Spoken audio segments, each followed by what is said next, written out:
नमस्कार मित्रों, मैं हूं राकेश अचल और आप देख रहे हैं अपना YouTube चैनल चक्षुदर्शी। चक्षुदर्शी जनता का माउथपीस है, किसी नेता का नहीं, किसी कारपोरेट का नहीं। इसलिए आपसे अनुरोध है कि अगर आप पहली बार चैनल पर आए हैं तो इसे सबसे पहले सब्सक्राइब कर दीजिए, और आप अगर मेरे परिवार के स्थायी साथी हैं तो इसकी मेंबरशिप ले लीजिए, और super chat, super thanks, super stickers के जरिए भी आप इस चैनल की आर्थिक मदद कर सकते हैं। ये तो बात हुई, एक रिवायती बात हुई जो मुझे रोज करनी ही पड़ती है। लेकिन आज भी मैं लगातार चौथे दिन आपका भारतीय जनता पार्टी में पकती खिचड़ी और फैलते रायता कार्यक्रम के चौथे अंक में आपका स्वागत करता हूं।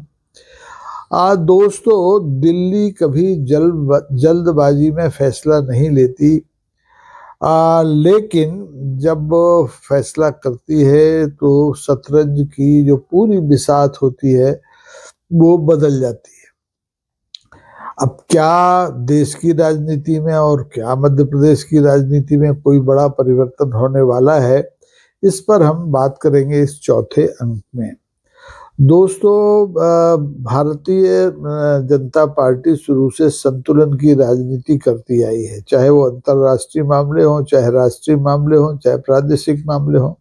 अभी आपने देखा कि इजराइल जाकर के देश के प्रधानमंत्री ने इजराइल को फादरलैंड कह दिया, इंडिया को मदरलैंड कह दिया। अब ये इसी तरह से जुमलेबाजी चलती रहती है। तो बात हिंदुस्तान की करते हैं। हिंदुस्तान की सियासत में माननीय प्रधानमंत्री नरेंद्र मोदी का विकल्प कौन होगा, ये सवाल आज से नहीं, 2023-24 के आम चुनाव से लगातार गलियारों में गूंजता रहता है, लेकिन इसका कोई उत्तर अभी तक नहीं मिला है, क्योंकि अभी तक सरकार बैसाखियों के भरोसे ठीक चल रही है। भारतीय जनता पार्टी के संगठन में तब्दीली हो गई है। नितिन नवीन नाम से एक नए सज्जन भारतीय जनता पार्टी की कमान संभाल चुके हैं, लेकिन सरकार में अभी कोई तब्दीली नहीं हुई है और न होने की संभावना दिख रही है। लेकिन मध्य प्रदेश के हालात अलग हैं।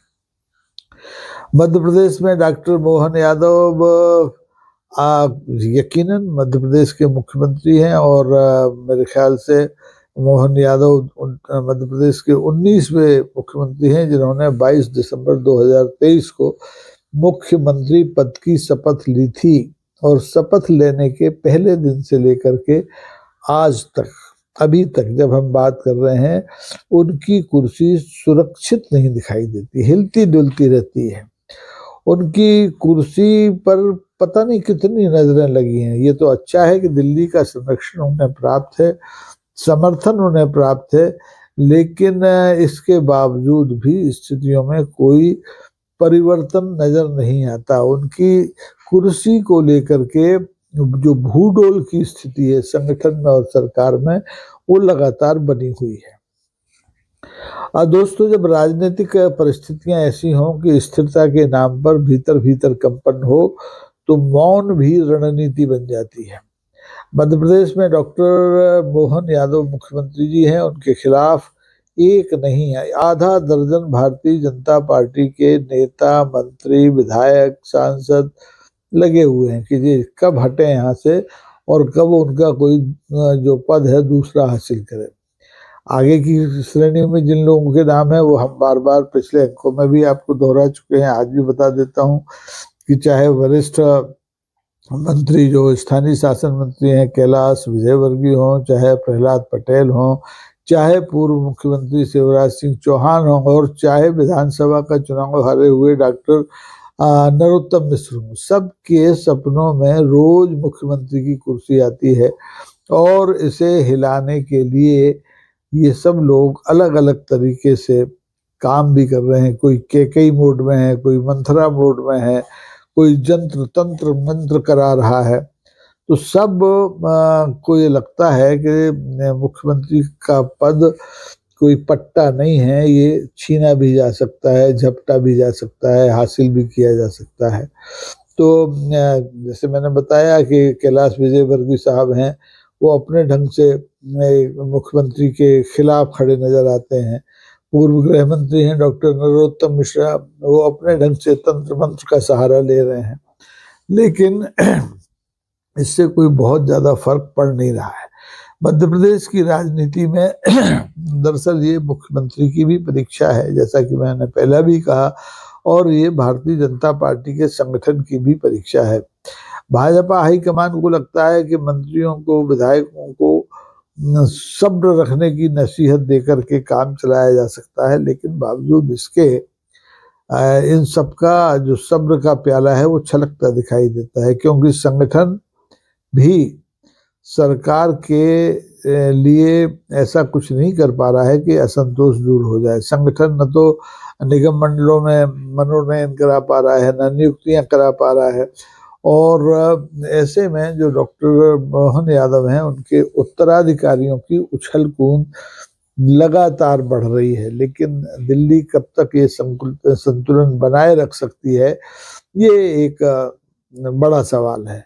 हो सकता है कि एक झटके में सब कुछ बदल जाए, और हो सकता है कि डॉक्टर मोहन यादव ऐसे ही झटके खाते हुए, धक्के खाते हुए, खरामा खरामा अपना 5 साल का पूरा कार्यकाल कर लें।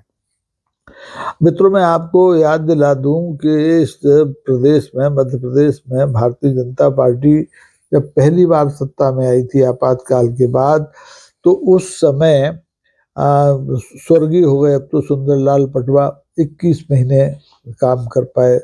दूसरी बार उन्हें मौका कुल 27 दिन का मिला। उनके पहले जो वीरेंद्र सकलेचा साहब थे, उन्होंने 2 साल काम किया, और उसके बाद कैलाश जोशी जी 7 महीने काम कर पाए। यानी 3 साल में इतने सारे मुख्यमंत्री बदलने पड़े थे।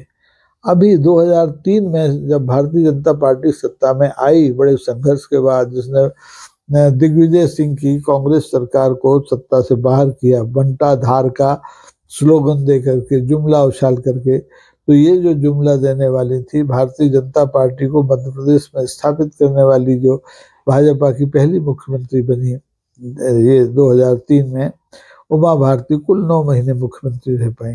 एक मामला अदालती आ गया, बेचारी से इस्तीफा ले लिया गया। उसके उत्तराधिकारी के रूप में कई नाम आए, अनूप मिश्रा का नाम चला, नरोत्तम मिश्रा का नाम चला, लेकिन बने बाबूलाल गौर, वो भी अब स्वर्गवासी हो गए हैं, 15 महीने टिक पाए मुख्यमंत्री के पद पर। उसके बाद शिवराज सिंह चौहान का नंबर आता है, और शिवराज सिंह चौहान जरूर खुश नसीब मुख्यमंत्री मध्य प्रदेश के रहे, जो उन्हें पूरा कार्यकाल लगभग काम करने को मिला, सिवाय 2018 के विधानसभा चुनाव में उनकी सरकार को भाजपा कांग्रेस ने हटा दिया। लेकिन उन्हें ज्यादा दिन इंतजार नहीं करना पड़ा। 19 महीने के बाद ही भारतीय जनता पार्टी ने कांग्रेस की में दल बदल करा के ज्योतिरादित्य सिंधिया के जरिए दोबारा से सत्ता हासिल कर ली। इस तरह से सबसे ज्यादा कार्यकाल हुआ शिवराज सिंह का। लेकिन आप देखें कि हर मुख्यमंत्री के कार्यकाल में असंतोष को कम करने के लिए मंत्रिमंडल में फेरबदल होते हैं, प्राधिकरणों निगमों में नियुक्तियां होती हैं, लेकिन शिवराज सिंह ने इस चीज को भी टरकाया, बचाने की कोशिश की। उनके अंतिम कार्यकाल में जरूर, जैसे ही उन्होंने 2020 में दल बदल के सहारे सत्ता संभाली थी, तो पहले 5 मंत्रियों ने शपथ ली थी, फिर 4 महीने बाद 28 मंत्रियों ने और शपथ ली थी, और उसके बाद 3 साल बाद तक उन्होंने गाड़ी खींची, और 3 साल बाद एक छोटा सा फिर से पुनर्गठन हुआ, उसमें 3 विधायकों को मंत्री बनाया गया। तो कहने का मतलब यह है कि डॉक्टर मोहन यादव भी धीरे धीरे खींचते खींचते 2 साल पूरे कर चुके हैं। दिसंबर में 12 दिसंबर को उनके 2 साल पूरे हो गए। अब बल्कि अब जो जनवरी, ये अभी जो फरवरी चल रही है, दिसंबर के बाद जनवरी फरवरी 2 महीने ऊपर हो गए, 2 साल 2 महीने हो गए हैं। तो अब ऐसे में क्या डॉक्टर मोहन यादव भी बिना मंत्रिमंडलीय फेरबदल के अपना कार्यकाल, आगे का जो शेष 3 साल का कार्यकाल है, वो पूरा कर पाएंगे, या उन्हें अपनी गद्दी छोड़ना पड़ेगी? तो राजनीति में देखिए, सबसे खतरनाक अस्थिरता नहीं होती है, अस्थिरता अलग चीज है, अनिश्चितता होती है। और दुर्भाग्य ये है कि डॉक्टर मोहन यादव का कार्यकाल अनिश्चितता का शिकार है, भले ही उसने 2 साल 2 महीने पूरे कर लिए हैं। तो फिलहाल मध्य प्रदेश की राजनीति एक ऐसे मोड़ पर खड़ी है जहां कभी भी कोई भी परिवर्तन हो सकता है, क्योंकि खिचड़ी पक चुकी है और रायता फैल चुका है, चारों तरफ फैला हुआ है। जो खिचड़ी पकी है उसकी जो खुशबू है वो भी अब लोगों तक पहुंचने लगी है। अब देखना ये है कि दिल्ली जनता की बात सुनती है या पार्टी के कार्यकर्ताओं की बात सुनती है और उनके सामने खिचड़ी परोसती है या रायता समेटती है, क्योंकि सबकी थाली खाली है इस समय। 2 साल 2 महीने में भारतीय जनता पार्टी के तमाम लोग जो संगठन में काम कर रहे हैं, जो विधायक चुन लिए गए हैं, जो सांसद बन गए हैं, उनकी थाली में अभी तक सत्ता का सुख या कोई अंश आया नहीं है। तो सबको कुछ ना कुछ चाहिए। भोजन का समय भी हो चुका है, 22 महीने हो गए, 26 महीने हो चुके हैं। तो ज्यादा दिनों तक किसी की भी थाली खाली नहीं रखी जा सकती। और हमारे यहाँ तो कहावत है कि भूखे भजन न होए गोपाला। तो भारतीय जनता पार्टी का कार्यकर्ता, आम कार्यकर्ता हो, विधायक हो, सांसद हो, पूर्व विधायक हो, वो बहुत दिनों तक सब्र नहीं कर सकता है।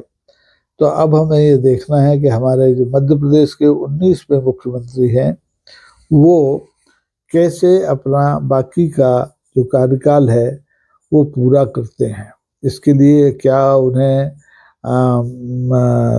नए सिरे से जोड़ तोड़ करनी पड़ेगी, जो खिचड़ी पक रही है उसमें घी डालना पड़ेगा, या जो रायता फैल रहा है उसको समेटना पड़ेगा, या फिर सब कुछ ऊपर वाले के हाथ में छोड़ करके बाकी का समय बिताना पड़ेगा। हुई है वही जो राम रच राखा, को कहे तर्क बढ़ावे शाखा।